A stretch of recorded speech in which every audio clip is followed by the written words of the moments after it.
If you like the Young Turks podcast, I think you'll love a lot of the podcasts on the TYT network. Old School, it's one of my favorites, one of the favorites for a lot of the listeners. Please check that out, subscribe, share it. That makes a big difference, and give it a 5-star rating. Thank you.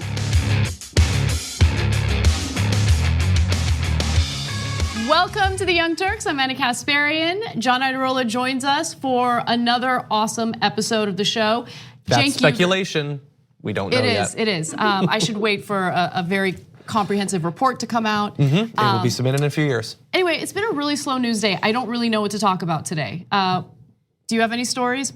I talked with the head of the national nurses on the Mueller Report today, so we can talk about Bernie Sanders and Medicare for All. I would actually love to do that. But of course, I'm joking. It's been a pretty big news day, and we have a ton to report in regard to Mueller's investigation and what his actual report says. Now, of course, it's heavily redacted, but we are going to give you specific excerpts from the report that we feel is relevant and important for you to know. Later, we will go to William Barr's press conference, not only because I'm interested to see your reaction and see what you guys have to say about it, but more importantly, the reaction from congressional Democrats following his press conference. And later in the show, we have a bunch of other really great stories that I really do hope we get to. So why don't we get started?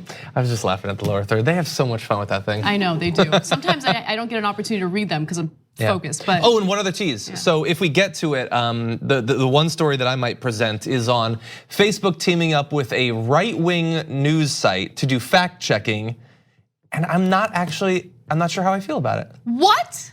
We'll talk about it. John. We'll talk about it. All right, I'm gonna quit my job. We'll talk about it. Like if I lose you, then there's no point in what I'm doing right now. There just seems to be a lot more money on the other side. Can we agree on that?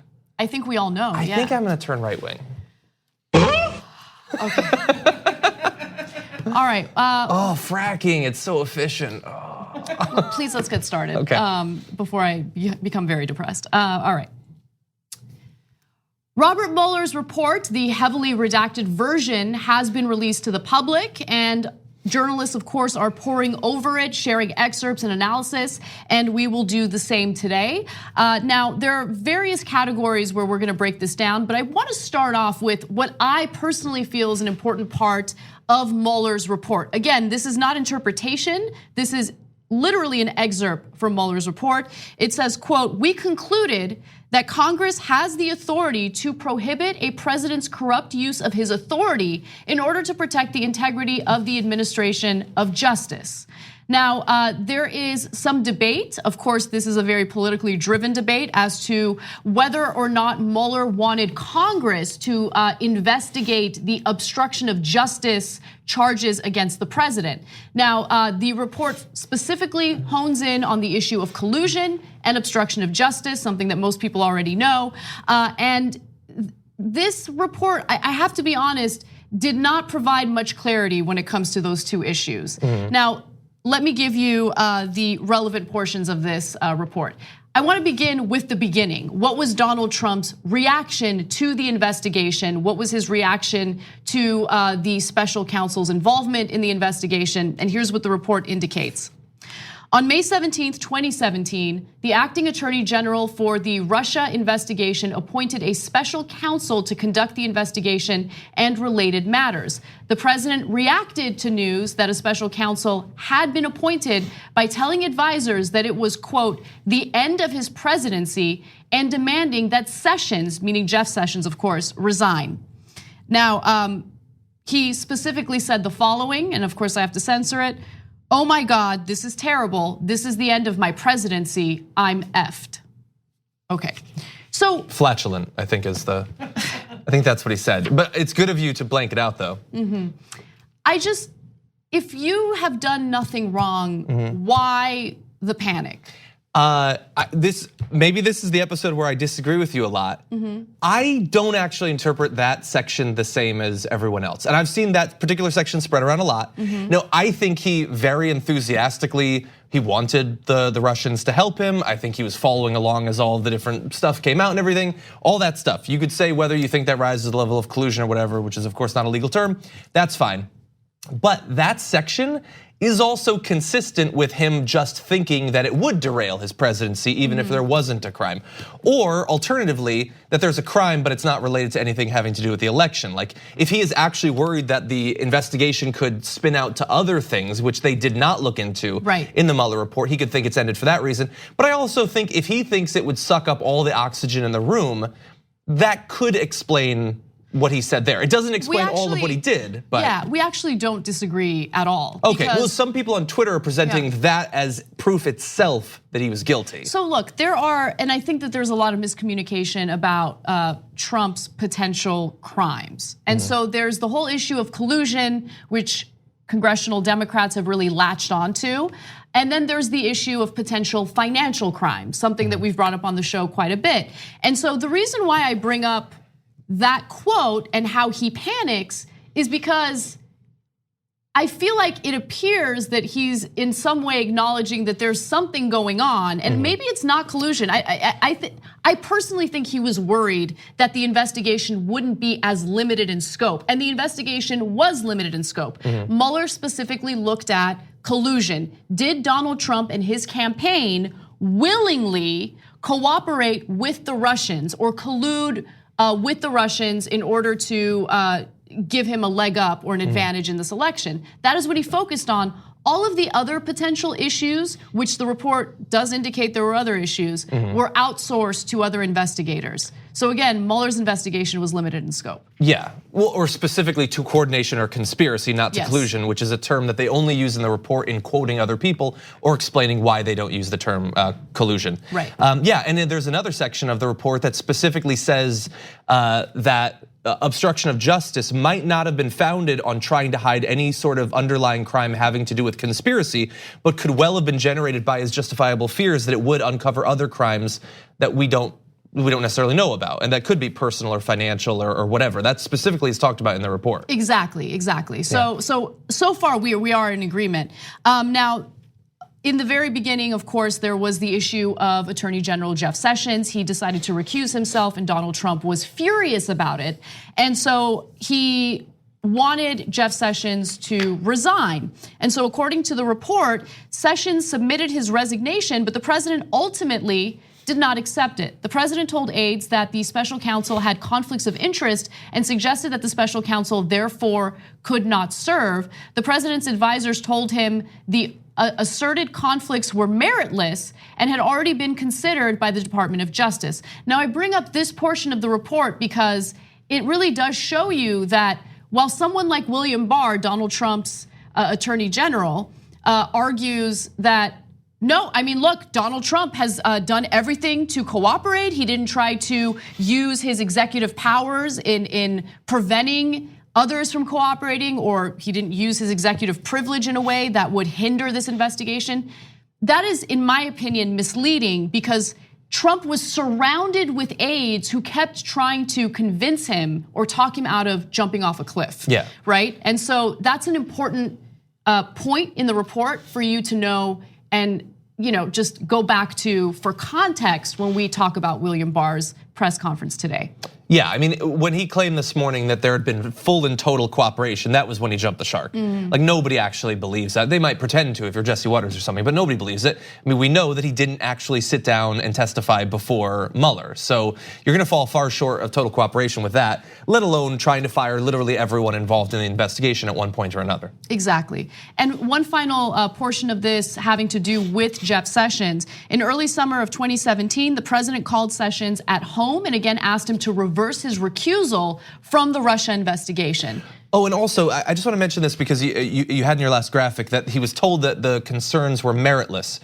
Just bear in mind, this is going to be a sort of constant theme throughout all of this, is that he was told that his concerns about Mueller and his partisanship or whatever were meritless. Remember, of course, he's a Republican. And of course, for almost 2 years, he continued to say that it was the case, that these were angry Democrats and all that. So he just lied and lied and lied month after month after month, going far beyond just saying that this guy is a Democrat when he's not, but also saying that he is treasonous. So when you're keeping a scorecard of all of the things that are not obstructive obstruction of justice. Accusing the person investigating you of committing treason, not obstruction of justice. Exactly. And so now I want to go to a more in-depth look at what the report says in regard to collusion. So understand that based on Mueller's findings, there was not enough evidence to prove conspiracy, right? There just wasn't enough evidence. But there were certain parts of the campaign that raised questions, and that did come up during this investigation. So according to the Mueller report, Mueller found there was insufficient evidence to establish that Trump or his associates engaged in a criminal conspiracy with Russia to disrupt the 2016 election. That is the interpretation of the New York Times. Let me give you more from the New York Times. Apparently, Barr repeatedly said that the president's campaign did not collude with Russia. Mueller's report, though, offers a more nuanced definition. This is what I was alluding to. He writes that while there was ample evidence of contacts between the Trump campaign and Russia as it carried out its social media influence and hacking campaigns, the evidence was not strong enough to support bringing criminal charges. So again, there were moments in the campaign where things were happening that were super questionable, but you have a high burden of proof here to prove conspiracy, and Mueller was not able to do that. Yeah, and specifically they say to prove that you would need to show not only that they were both working towards the sort of shared interest or helping out each other, but that there was a formal agreement between them, which is a bar that I don't think many people ever expected that you would find, like a signed letter with like Trump's like ring seal in wax or something saying, I would like to collude with you. Nobody actually thought we were gonna find that, right. But that is similar to the bar that was set for proving a criminal conspiracy. And again, just bear in mind because throughout this, we're gonna be talking a little bit about what Barr had said a couple of weeks ago and what we ended up getting. Barr keeps using the term collusion. Mueller does not use that term. Barr uses it because Trump uses it, because it's a purposefully vague thing that has little connection to actual law.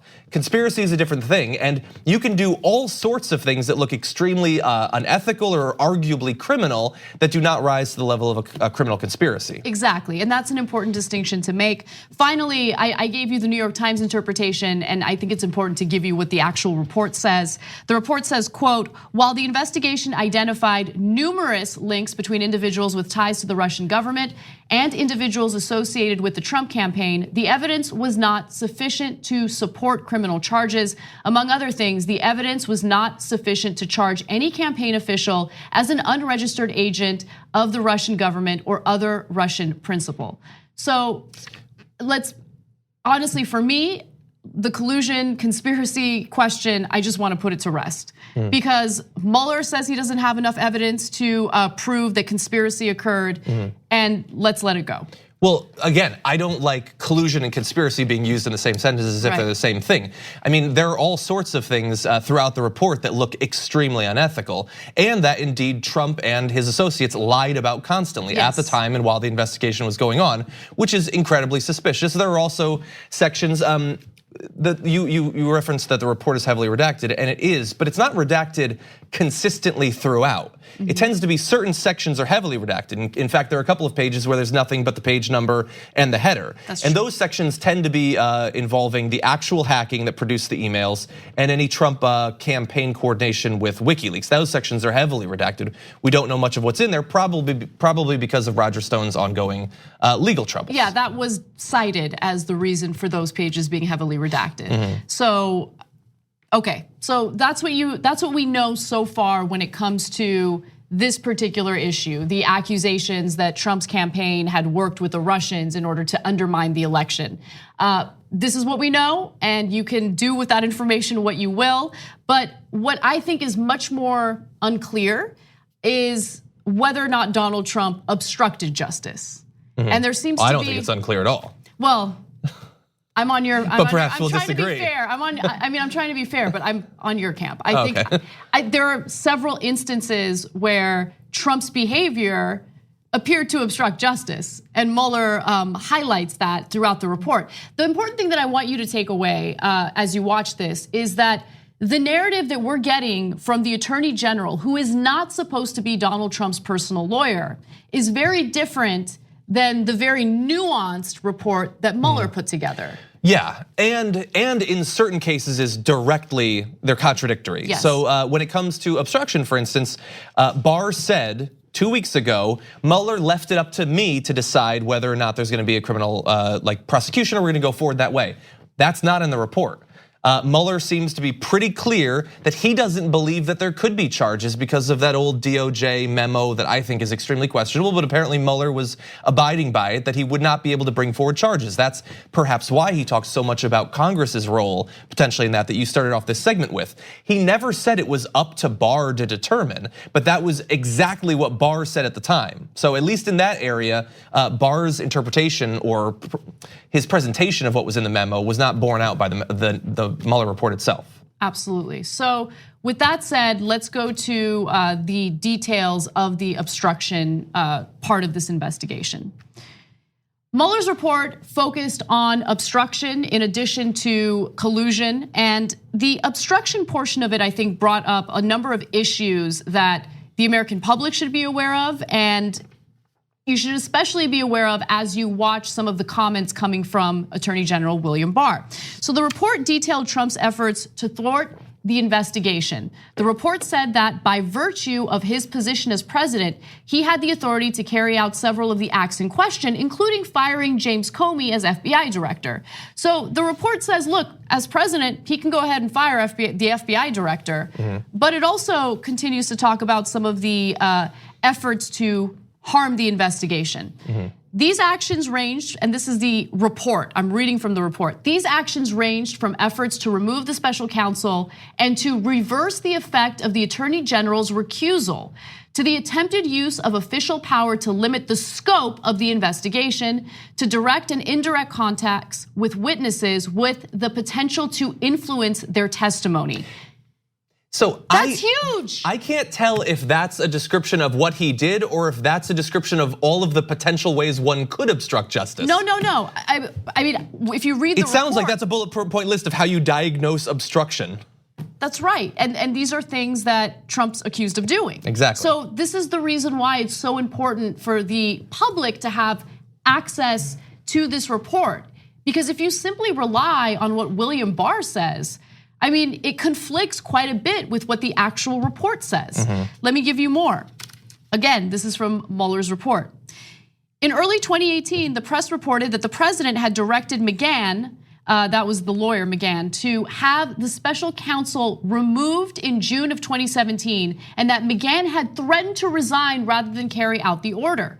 The president reacted to the news stories by directing White House officials to tell McGahn to dispute the story and to create a record stating he had not been ordered to have the special counsel removed.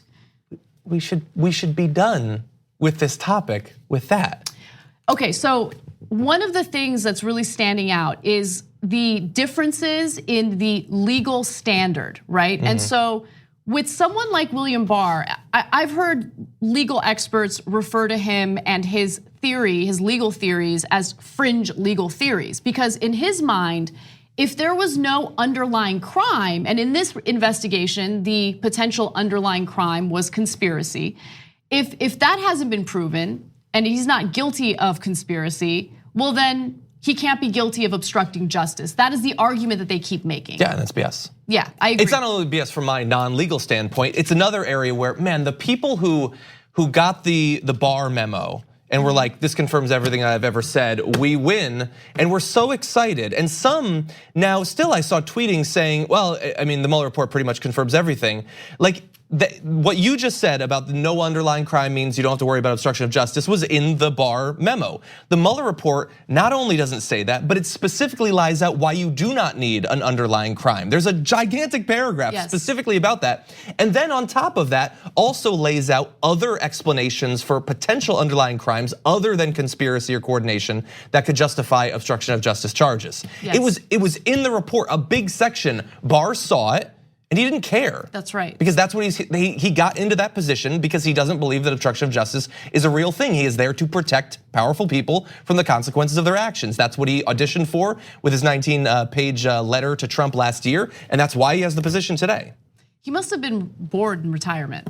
I guess. Devastatingly bored. I guess, but again, on two of the biggest issues, the Barr memo is directly contradicted by what's in the Mueller report. Yes, exactly. So let me give you more. And again, this is going back to what happened or what transpired between Donald Trump and McGahn.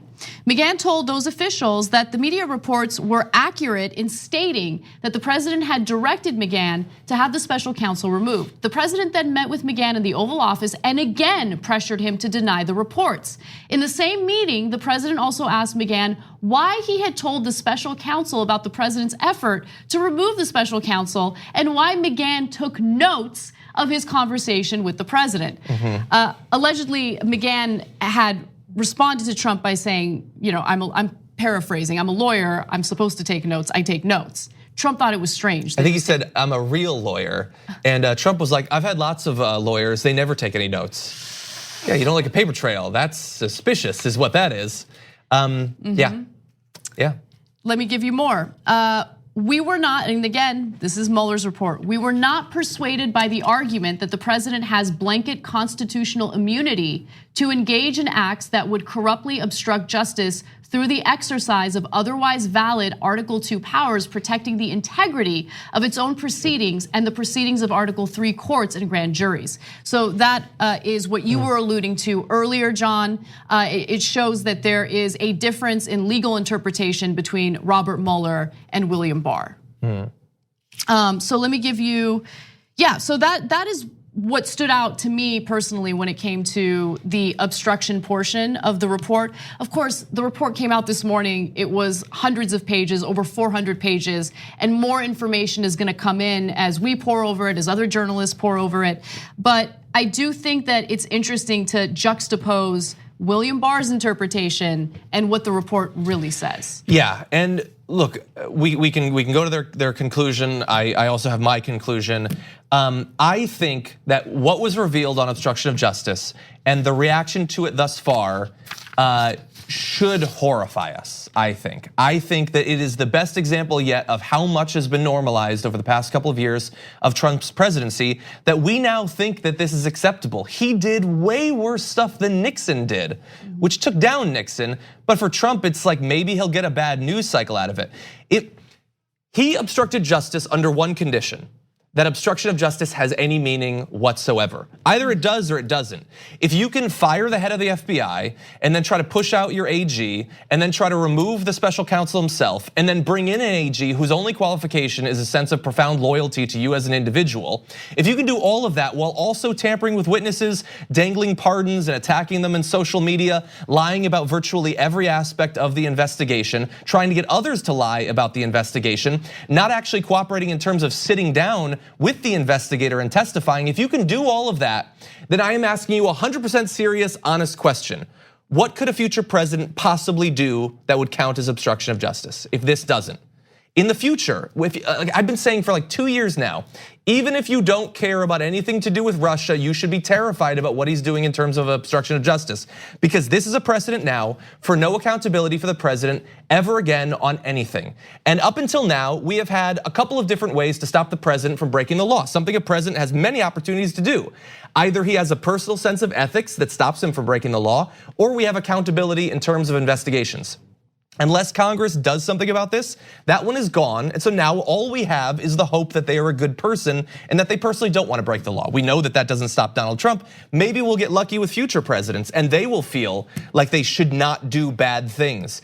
But any president could break the law from now on. And why would they ever have to fear an investigation? Let the investigation start. Fire them all. Fire all of them. Yeah, I think that this does set a dangerous precedent. And I think that Trump has surrounded himself with people, including William Barr, who believe that the executive branch has the most power, does not believe in what our Constitution is supposed to protect, which is checks and balances, 3 branches of government. And I just want to, in terms of the obstruction allegations, I want to read you one more portion from the Mueller report that I thought was important. So it writes, if we had confidence after a thorough investigation of the facts that the president clearly did not commit obstruction of justice, we would state so. Yeah. So that's important to keep in mind. And while Trump has surrounded himself with people who protect him, while the Senate is full of Republicans who are more interested in protecting him rather than doing what's right for the country. I just want you to think about how these very Republicans responded to and handled the investigation into Bill Clinton when he engaged in an affair with an intern. And with that said, let's go to this old video of Senator Lindsey Graham. Again, he's commenting on Bill Clinton.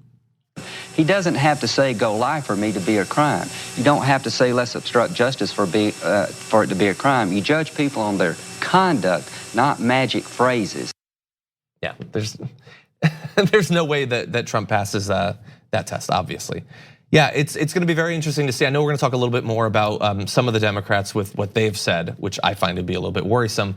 But it is good to know that we do have some strong progressives in office right now. And I saw that Bernie Sanders came out after this and he was saying that further investigations by Congress are warranted. AOC said that she is, as a result of this report, she's signing on to Rashida Tlaib's impeachment proposal. And so thankfully we do have strong progressives that are taking these concerns seriously. When we come back from the break, there are other portions of the report that I want to share with you all, and we will, of course, get to William Barr's press conference today and debunk some of the statements he made. We'll be right back. We need to talk about a relatively new show called the Republic, or UNFTR. As a Young Turks fan, you already know that the government, the media, and corporations are constantly peddling lies that serve the interests of the rich and powerful. But now there's a podcast dedicated to unraveling those lies, debunking the conventional wisdom. In each episode of the Republic, or UNFTR, the host delves into a different historical episode or topic that's generally misunderstood or purposely obfuscated by the so-called powers that be, featuring in-depth research, razor-sharp commentary, and just the right amount of vulgarity. The UNFTR podcast takes a sledgehammer to what you thought you knew about some of the nation's most sacred historical cows. But don't just take my word for it. The New York Times described UNFTR as consistently compelling and educational, aiming to challenge conventional wisdom and upend the historical narratives that were taught in school. For as the great philosopher Yoda once put it, you must unlearn what you have learned. And that's true whether you're in Jedi training or you're uprooting and exposing all the propaganda and disinformation you've been fed over the course of your lifetime. So search for UNFTR in your podcast app today and get ready to get informed, angered, and entertained all at the same time.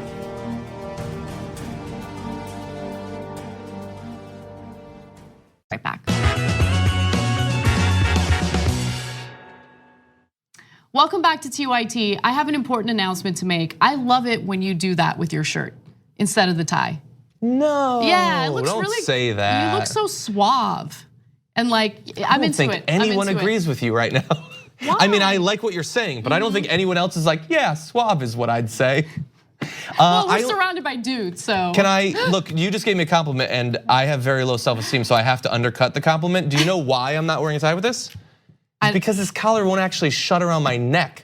Oh, really? And my neck is too thick, so I can't wear ties with it. Or I could start, but it's not gonna end well. Isn't it a good thing to have a thick neck as a Depends. guy, or I don't know, whatever. I don't know. Look at Alex Jones, it's not a good thing in some cases. Okay, members' comments. I love hearing from you guys. So Gabby Marita writes in and says, let's be honest, if this sort of report came out about Obama, he would have already been impeached and removed from office. No, Gabby, what you don't understand is if this report came out about Obama, he wouldn't even have to wait for someone or for Congress to impeach him. He would just leave himself. Like, you see what I'm saying? Like, he was just too willing to concede to the other side. Whereas Trump and the people that he surrounded himself with make me fearful about the precedent it sets moving forward, and also how someone like Trump would react if he were to get impeached, right? Like, he's not the kind of person who's just gonna step down easily. Well, there's been no consequences for his actions up until now. Why would he start assuming there would be later? And I will just say, one of the things that scares me the most about obstruction, which is the part that I think precedent-wise has always been the most important part of this, because I think that every other politician is looking to this to see what would I do in this circumstance? And someone will eventually end up being the next president and the president after that, is that it's not just that we're having a conversation about whether he obstructed justice or not. What scares me is how obviously so many people don't care. Like I mean, obviously all of Trump's defenders don't care. They think he should do whatever he wants. He should have fired Mueller and all that.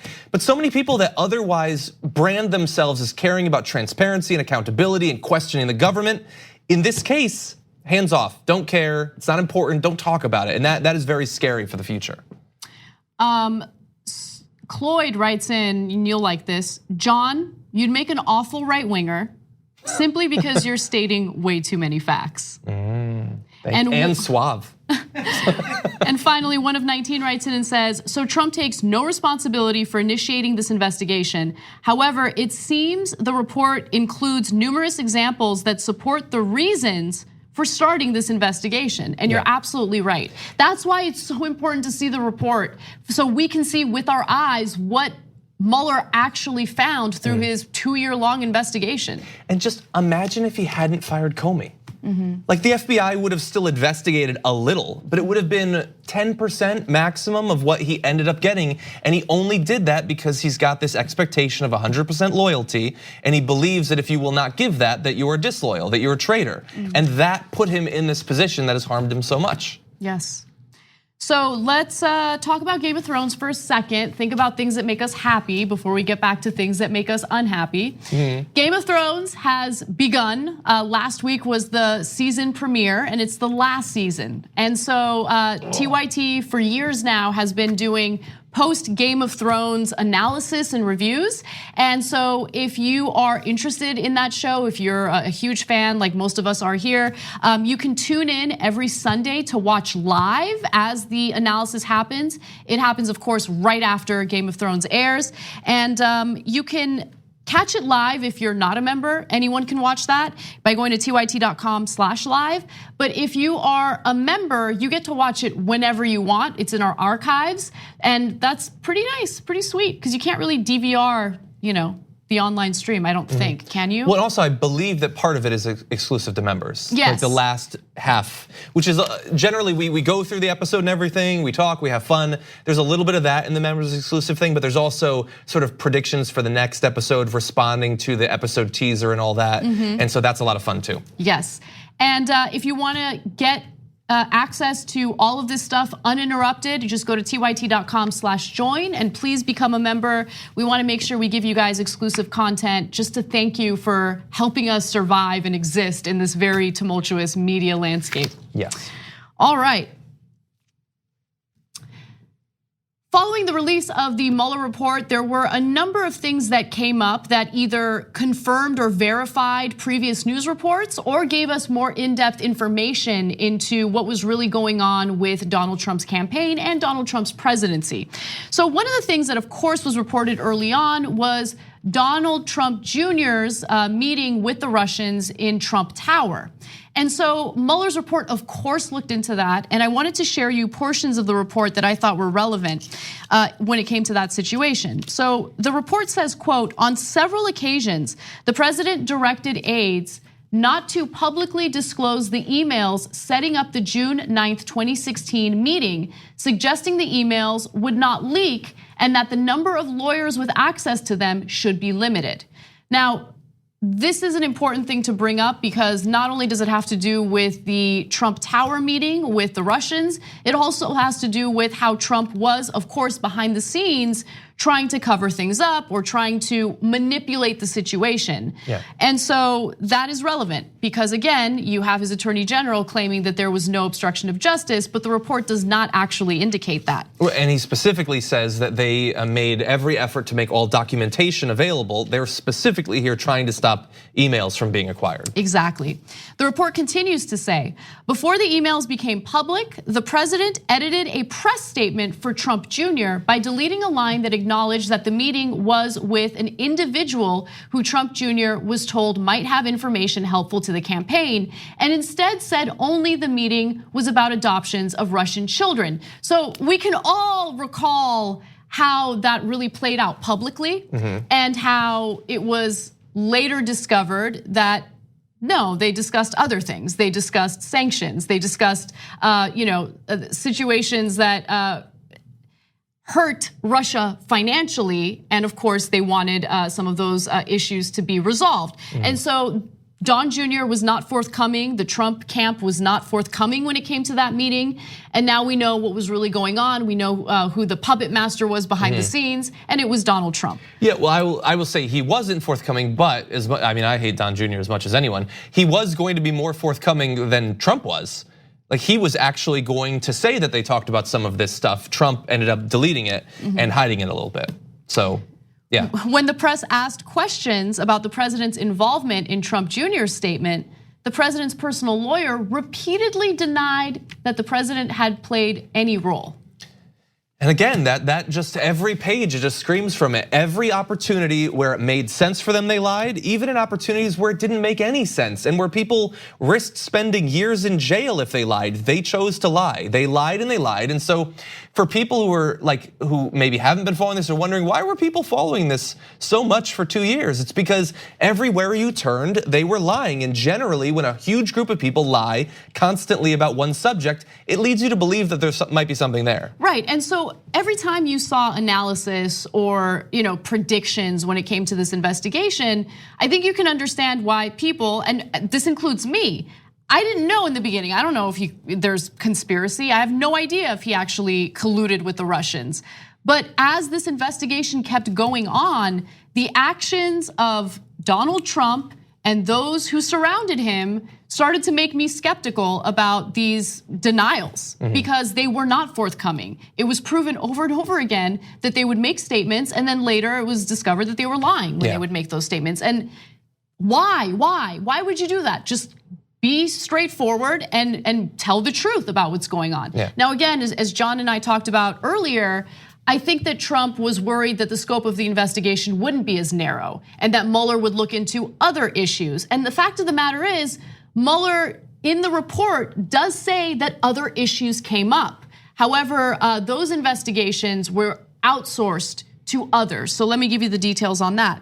During the course of the investigation, the office periodically identified evidence of potential criminal activity that was outside the scope of the special counsel's jurisdiction established by the acting attorney general. After consultation with the Office of the Deputy Attorney General, the office referred that evidence to appropriate law enforcement authorities, principally other components of the Department of Justice and the FBI. So again, this further confirms and verifies that Mueller's investigation was in fact limited in scope. The question is, did Donald Trump know that? And had he not known that, then I can understand why there would be panic and a number of people refusing to be forthcoming about what was really going on. Now, whether or not those investigations come up with any type of real criminal activity or prove criminal activity, I don't know, but there are other investigations happening. Yeah, and there were almost more charges in the case that you were just talking about the Trump Tower. I mean, he says in the Mueller report that he considered charging the people there, and the people there were the president's son, the campaign co-chair, Jared Kushner, the highest ranking people in the campaign, almost faced charges because what they were doing with the meeting was attempting to solicit a contribution, something of value from a foreign national, which is a felony. And the only reason, and Mueller lists this, you can read it yourself, the only reason they didn't face charges was because the Mueller team didn't think that they could prove that the people at the meeting were savvy enough to know that they were breaking the law. And in this case, because in the end they didn't end up receiving anything, you would have to show intent to break the law. And they're effectively saying that Don Jr. is such a dope that he probably didn't know it was legal or illegal. And so he's not facing any charges, but what they attempted to do, like we have murder, we have attempted murder. You have attempted versions of crimes, that's attempted coordination. They might not have actually done it, and it might not be enough to land them in jail, but it certainly is, it's bordering on illegal. It was an attempted crime, and it's certainly unethical. Yes, and one other portion of the report pertaining to the other potential crimes that were outsourced to other investigators.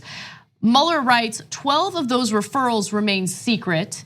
I'm sorry, this is not from Mueller's report. This is actually from the New York Times. 12 of the referrals remain secret. 2 others have been made public, including prosecutions involving Trump's former personal lawyer, Michael Cohen, and Gregory B. Craig, a White House counsel in the Obama administration. So again, there were 14 other potential crimes that were referred to other investigators. 12 of those potential crimes are not public. We don't know the details. We don't know what they entail. And we don't necessarily know if they're still ongoing. That's true. That's a good point. They might have already wound down. That's a good point. So again, I go back to what I would argue is far more important, and that is potential financial crimes, conflicts of interest, maybe some money deals when it comes to foreign governments. That is something that would not only compromise the president if it's proven, but more importantly would give him an incentive to look out for his own best interests, which is, financial motives or whatever, as opposed to the best interests of the American people. Yeah. And so it's important for an investigation to happen in regard to those financial ties and conflicts of interest. But when it comes to obstruction of justice, again, a bunch of problematic things came up, and William Barr has shared a questionable interpretation. And it does appear that Mueller has said, look, there's not enough evidence to prove conspiracy. Yeah. So that's where we're at. Yeah. So we have to take a break, but when we come back, we are going to get to William Barr's testimony. And as I've said earlier, we will show you the inconsistencies between what William Barr said during his press conference and what the Mueller report actually says. Come right back. At TYT, we frequently talk about all the ways that big tech companies are taking control of our online lives, constantly monitoring us and storing and selling our data. But that doesn't mean we have to let them. It's possible to stay anonymous online and hide your data from the prying eyes of big tech. And one of the best ways is with ExpressVPN. ExpressVPN hides your IP address, making your active ID more difficult to trace and sell to advertisers. ExpressVPN also encrypts 100% of your network data to protect you from eavesdroppers and cyber criminals. And it's also easy to install. A single mouse click protects all your devices. But listen, guys, this is important. ExpressVPN is rated #1 by CNET and Wired magazine. So take back control of your life online and secure your data with a top VPN solution available, ExpressVPN. And if you go to expressvpn.com/TYT, you can get 3 extra months for free with this exclusive link just for TYT fans. That's expressvpn.com/TYT. Check it out today. We hope you're enjoying this free clip from the Young Turks. If you want to get the whole show and more exclusive content while supporting independent media, become a member at tyt.com/join today. In the meantime, enjoy this free segment. And we're back. Anna and John with you. Welcome back to TYT. John, I don't know if you know this, but Monday night will feature multiple specials here at TYT. Yes. What are they about? Well, one of them you're very much involved in, and that is the Earth Day special. Wait, I'm doing that? You are. You're doing that with Jake. I wanted to go see a movie. Okay, I'm gonna give you guys some inside info. If you follow Cenk on any social media, then you're already aware that he's losing his mind because he's not here talking about the news. He's supposed to be on vacation, on a cruise. I don't even know. He's on a cruise? He's on a cruise. How do you even have access? I was on a cruise recently, like last April actually. Oh my God, it's been almost a year. Wow. And it's really hard. Like, first of all, internet connection is super expensive, but more importantly, it's not good because you're like in the middle of the ocean. What is he doing? What are you doing? Like, relax. Tweeting and eating. So he. I'm not making a joke about him. That's what people do on cruises. Not the tweeting part, but cruises are about buffets. Buffets and the occasional dolphin, and sometimes combined. So I only bring him up because he's gonna be like bursting at the seams on Monday because he's just gonna wanna talk about, he's gonna want to be on air the entire time. Yeah. And lucky for him, he will be. Yes, he will be. We're doing 2 specials that night after the main show. That includes the Earth Day special. And that is gonna be hosted by you and Cenk. And you guys can check that out live at 8 p.m. Eastern time or 5 p.m. Pacific, of course. For uninterrupted coverage though, you should become a member, go to tyt.com/join. That same night, Monday night, we're gonna do all of the town halls, okay? CNN's having You get a town hall. 5 town halls. Amy Klobuchar, Town hall. like everyone's involved, okay? So Yeah, it looks like I've got the first one, and then you come on and you talk to Jake Tapper, and then Aida. No, yeah, Bernie's one, right? I believe so, yeah. Bernie, maybe Warren. Elizabeth Warren, Kamala Harris, Buttigieg, as I mentioned, Amy Klobuchar. So lots of town halls, and we will be providing analysis and doing specials for that. So please tune in. Again, Monday night's gonna be a big night for us, and we're looking forward to having you guys watch and support if you're a member. Go to tyt.com/join. Real quick, I want to read a few members' comments. Stiff Upper Lip says, Anna and John together is great. I think so too. Also, together forever. What? Because we're news buddies. Come on, we should do this forever. We're gonna be 70 years old. You think we're gonna do this together for a long time? If I can't find a parachute. No, I'm not saying we're not going to, but no, John's one of my favorite people. If my fantasy novels don't take off, yes, we'll be doing this forever. Perry S says, thinking about it, Donnie is acting a lot like Viserys? Viserys? Oh, Viserys. Sorry. And we all know what happened to him. He got his crown of, oh yeah, that's right. Yes, season 1. Danny's brother. Yeah. I see you, I see Yeah, you. nobody make a cartoon where Khal Drogo is Robert Mueller, please. Okay, so as I promised, we are now going to get to William Barr. Immediately before Robert Mueller's investigation and report was made public, Attorney General William Barr had a press conference. And during that press conference, he said a number of things that made him appear to be more of Trump's defense attorney as opposed to an attorney general that's supposed to represent and serve the American people. Now, with that said, I want to go to the first video and I'll explain why his statements here are problematic. In assessing the president's actions discussed in the report, it is important to bear in mind the context. President Trump faced an unprecedented situation. As he entered into office and sought to perform his responsibilities as president, federal agents and prosecutors were scrutinizing his conduct before and after taking office and the conduct of some of his associates. At the same time, there was relentless speculation in the news media about the president's personal culpability. Yet, as he said from the beginning, there was in fact no collusion.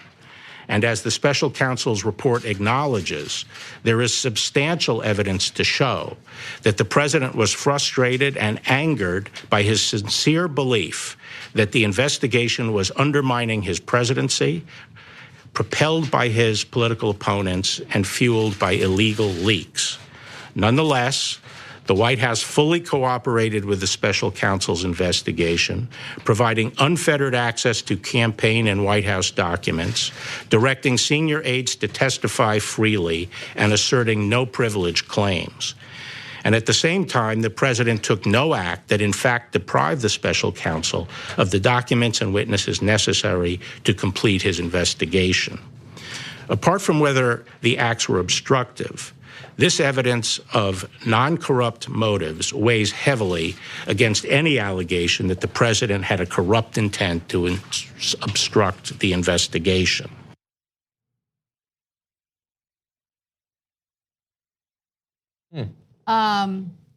You lying. I mean, come on. I mean, the reason why I wanted to break down the Mueller report before going to this press conference is so our audience understands what the Mueller report entails. If you're watching this on YouTube or one of the other platforms that we're on, go to our previous video where we break down the Mueller report, because I think that gives you important context in dissecting what William Barr is saying here. Now, as we know from the report, it is not true that Donald Trump fully cooperated and was very easy to deal with and did everything he possibly could to give Robert Mueller the information in order to do this investigation. In fact, I'm gonna go back and read you some of the relevant parts pertaining to obstruction of justice. So Trump's attempts to harm the investigation, this is what it included.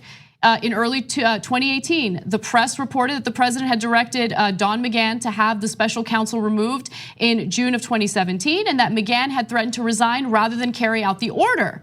The president reacted to the news stories by directing White House officials to tell McGahn to dispute the story and to create a record stating he had not been ordered to have the special counsel removed. Let me go ahead and continue. McGahn told those officials that the media reports were accurate in stating the president had directed McGahn to have the special counsel removed. The president then met with McGahn in the Oval Office and again pressured him to deny the reports. In the same meeting, the president also asked McGahn why he had told the special counsel about the president's efforts to remove the special counsel and why McGahn took notes of his conversation with the president. I have more. We were not persuaded by the argument that the president has blanket constitutional immunity to engage in acts that would corruptly obstruct justice through the exercise of otherwise valid Article 2 powers protecting the integrity of its own proceedings and the proceedings of Article 3 courts and grand juries. So I read you that because the theory that William Barr and some of the fringe people in the legal world believe is that if there wasn't an underlying crime, then there couldn't have been obstruction of justice. There is a lot of disagreement when it comes to that. And finally, the Mueller report says, if we had confidence after a thorough investigation of the facts that the president clearly did not commit obstruction of justice, we would state so, or we would so state. And there was a lot of mention of Congress getting involved in this, in sussing out whether or not obstruction of justice occurred. But the way that William Barr spoke about it in that press conference made it appear as if this report completely cleared Donald Trump of any wrongdoing, of any obstruction of justice, and that is not the case. Yeah, and that's why he had the press conference. That's why he wrote the memo in his own words rather than using the summaries that were in the report when he gave it out 2 weeks ago. It was about setting the narrative, and some people in the media helped him with that by parroting uncritically what he said. Many people have pointed out, like some people are just, I guess, new to politics. That's not what the AG does. They do not go forward as the personal lawyer of the president and defend him. It's supposed to be independent. But there, that could have been Rudy Giuliani delivering all of that. It was a bit more coherent than Rudy Giuliani would have been, but the perspective was the same. The goal was to protect Donald Trump, his reputation, and all of that. And also the argument in terms of why he doesn't have a corrupt motive. Yeah, maybe he did some obstruction, but he was just really frustrated. He was really mad. Yeah. These are the same people that believe that only men should be able to be president because women are too emotional for it. He's breaking the law because he's triggered. That's effectively the argument that was provided there. That's exactly right. And also, and every part of that was false. He could have exercised, executive privilege, and he didn't. He didn't need to. He had you. He didn't need to remove sections from the Barr report. You'd redact anything that he wanted. He didn't need executive privilege to get access to it earlier. You just handed it over. Because the AG has been turned into effectively a crony to the president, all of those normal uses of executive privilege that are corrupt themselves are not necessary because of the way they've perverted the system. What really stood out to me in regard to William Barr's press conference and that video that we just showed you was where he said, and I'm paraphrasing, something along the lines of, Donald Trump, had no act that deprived the special counsel of the documents and the information he needed to conduct the investigation. Well, that's not true. It's just not true. I'm not even gonna say necessarily true, because remember, the report specifically notes that Donald Trump was the person who had Don Jr. Change his statement in regard to the Trump Tower meeting and completely lie about the whole purpose of that meeting. Remember, originally they claimed that the purpose of that meeting was to discuss Russian adoptions. But in reality, the purpose of that meeting had to do with sanctions and with other issues that the Russian government wants to fix or change with Trump in office, or should Trump be in office. And so that is relevant to bring up because behind the scenes, Trump is like this puppet master who's trying to manipulate the situation. And the way that William Barr is talking about it in that press conference makes it appear that he was like completely hands off. There was no obstruction. He was fully cooperative, and that is just not the case. Yes. Let's go to the next video. The special counsel indicate that he wanted you to make the decision or that it should be left for Congress. Special Counsel Mueller did not indicate that his purpose was to leave the decision to Congress. I hope that was not his view, since we don't convene grand juries and conduct criminal investigations for that purpose. He did not. I didn't talk to him directly about the fact that we were making the decision, but I am told that his reaction to that was that it was my prerogative as Attorney General to make that decision. Just gonna go to graphic 1. Again, this is from the Mueller report. We concluded that Congress has the authority to prohibit a president's corrupt use of his authority in order to protect the integrity of the administration of justice. That is not an interpretation from the media. That is from the Mueller report. Let me read it to you again. We concluded that Congress has authority to prohibit a president's corrupt use of his authority in order to protect the integrity of the administration of justice. Now, I bring that up. That is just one of the times that Mueller brought up Congress and its ability or the necessity to investigate the obstruction of justice allegation, because there were so many things that came up that could prove that there was obstruction of justice. Yeah. Which Exactly. we, of course, outlined in the video that we did earlier. And while what he said there at the press conference was false, it was also a retreat from the way he presented that same information a couple of weeks ago in his memo. There he's saying, it was my interpretation. He stated it as a fact a couple of weeks ago. Now he's starting to retreat because, of course, we have the source, with the primary source. We can look at it. It was also reported earlier this month by NBC News. I believe this was after his memo. So it was in response to that. A member of the Mueller team said that, quote, their intent was to leave the legal question open for Congress and the public to examine the evidence. And the thing is, we can have this debate now, and we're going to, but apparently Robert Mueller is going to be brought before both the Senate and the House to testify about this. And so if it's his intent to let Congress get involved, he can state it there. I don't know why he would hide that. And the thing is, honestly, either way, Congress is probably going to investigate this, but they're gonna have the opportunity and not too much longer to ask Robert Mueller directly about this. Yes, and you're right. Oh, and one other quick thing. The press conference that it was totally unnecessary. There's no reason to have it. But isn't it weird that neither Robert Mueller nor anyone from his team was there?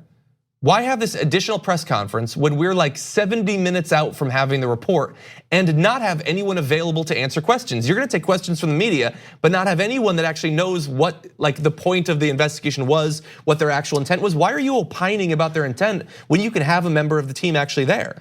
Well, I think that this was a strategy, and it could prove to be a successful strategy for Donald Trump and William Barr, because remember, public support is something that they want to manipulate and have some control over.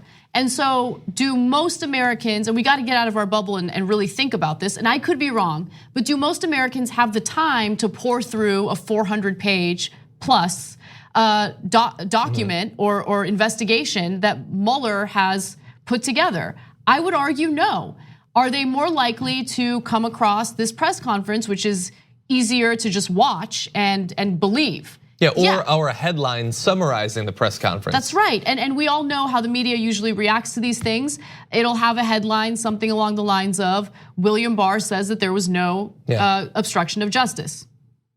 After the Barr memo, there were headlines that say exoneration, when it specifically, he only gave you 98 words of the actual report, and a couple of them were, we don't exonerate him. Right. And so the media can't be trusted in these sorts of things very often. So they know, in terms of headlines, at the very least. They know how to manipulate the media. They know how to, unfortunately, manipulate some Americans, certainly not all. And we might see this as ridiculous because we're going to go through the actual report and we are going to watch whatever testimony Robert Mueller gives to both the House of Representatives and the Senate, but we can't just assume that everyone else is, you know? Yeah. So I think that does it for, no, there's one more story that we'll get to after the break related to all of this, and it's the reaction and the response from Democrats. John, thank you for helping me go through all of this and analyze it. And where can people watch your show? It is The Damage Report. Members obviously get it and all that, but it's also available at youtube.com/The Damage Report and twitter.com/The Damage Report. Yeah. Okay, great. Because the Facebook is The Damage Report.tyt, but yeah, just Damage Report. All right. Thanks for watching. We will be right back with more on this story, and I promise you we have other stuff produced and ready to go for you guys. Come right back.